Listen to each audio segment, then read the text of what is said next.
Bonjour les amis, comment allez-vous? Ça va bien cet après-midi?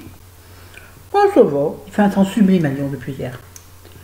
Mais bon, c'est pas pour autant qu'on sort. Hein. Attendez, je me recoiffe, hein. J'en peux plus. Ils vont être coupés début de mois là. Dès qu'il y a la paye, on supprime autre chose, tant pis, mais je coupe plus. Bon, aujourd'hui on lit. On va reprendre une lecture en direct, vous savez? Alors, je pense cette fois en 3 vidéos, je pense. Voilà, vous me direz ce que vous en pensez comme d'habitude, en toute honnêteté en commentaire. Ça ne laissera pas personne, c'est pour avancer ce que je fais. Hein? Pas pour moi, ben on s'en fout. Faites comme si c'est moi, ou surtout comme si c'est quelqu'un que vous ne connaissiez pas. Moi, vous jugez mon élocution, ma beauté évidente, je rigole, mon élocution m'énerve, ça y est. Ce genre de choses, si vous avez des conseils, parce que j'ai du mal parfois à articuler, mon côté gauche me gêne. Voilà, bon, je suis très peu maquillée, je fais un peu de... Vous savez ce que j'ai mis sur les joues là? Mon rouge à lèvres, comme je croyais que j'étais pâle. Et que j'ai étalé au doigt, c'est dans la salle de bain, donc ça colle bien. Tiens, aussi, en conseil beauté. C'est parti, hein. C'est pas dans la lecture. Hein. En conseil beauté, ouais, j'ai un truc que j'ai fait hier soir, parce que je trouve que depuis quelques jours, depuis que j'ai repris les produits Piro Rico, c'est bizarre, hein. Ma peau est super grasse. Et comme si ça lui donnait, comme si ma peau était grasse. Or, d'habitude, ma peau est normale. À tendance grasse, il faut quand même bien se le dire, mais très peu. Je ne me poudre jamais d'habitude. Et là, je suis obligée. Tellement, vous avez dû voir dans les autres vidéos.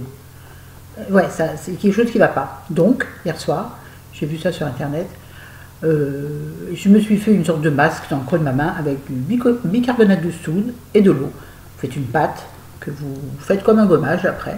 J'ai fait ça. C'est vrai qu'après ma peau était débarrassée de toute grassitude, de tous ces baumes. Bon, ce matin, du coup j'ai rien mis hier soir. J'ai laissé ma peau, je me dis je vais la laisser se reposer un peu. On va arrêter un peu les trucs, on va la laisser vivre. Et normalement ça se passe l'été ça. Pourquoi moi ça se passe l'hiver? Enfin bref, si tu pour raconter, ça marche très très bien. Et la peau est hyper douce après. Alors il faut bien rincer parce que vous avez des petits grains, c'est chiant. Fermez bien le nez, sinon on en a rien. Bon, on commence la lecture. Allez, on y va. Maintenant c'est plus Florence, c'est quelqu'un d'autre. La dame qui était très laide, de Lynn Château. Les voyageurs attendaient sur le quai de la gare que le train arrive. La foule était dense. Les uns couraient avec leurs valises, d'autres s'agglutinaient là où leur wagon devait s'arrêter. Certains, enfin, cherchaient à dépasser tous les autres pour être plus vite installés. Une voix nasillarde annonça dans le haut-parleur que le train allait entrer en gare.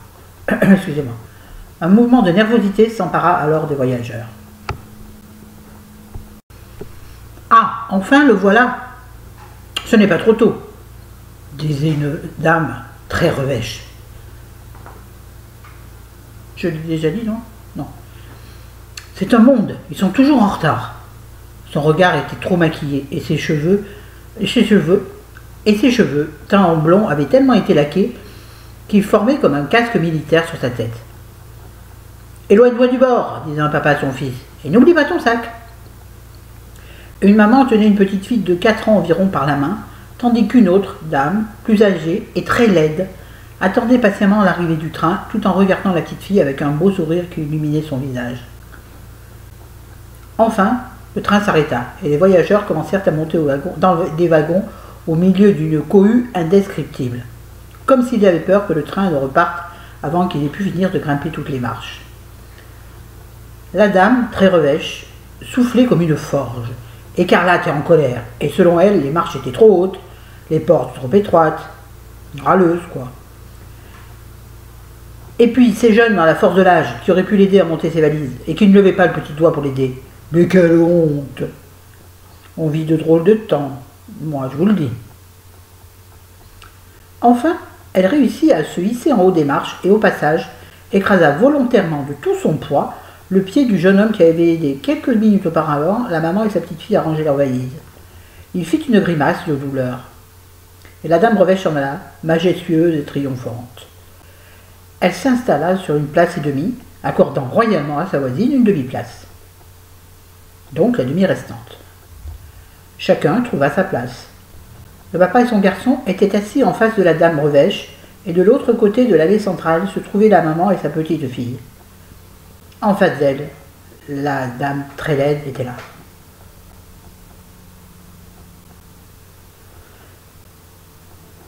Après un coup de sifflet, le train s'ébranla et la gare s'éloigna. Et il prit de la vitesse. Et le paysage se mit à défiler très rapidement derrière les vitres. La petite fille regarda un moment le paysage, puis son regard se fixa sur la dame très laide. Silencieusement,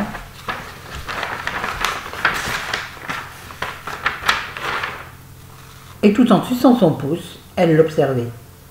Sa maman, qui la connaissait bien, commença à s'inquiéter. Elle savait que sa fille était capable de poser des questions ou de faire des grimaces tout à fait saugrenues. Et cela ne manqua pas.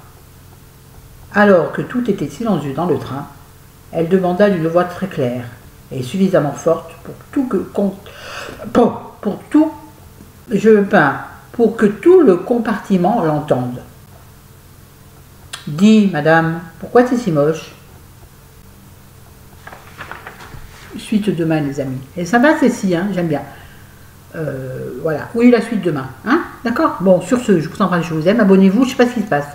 Les abonnés étaient montés en flèche et là, puis hier, ils descendent. Qu'est-ce que c'est bien ça? Alors, je sais que YouTube change des trucs, mais quand même, ça ne va pas du tout. Mon ego en prend un coup. Et j'ai un ego très très fort, vous savez.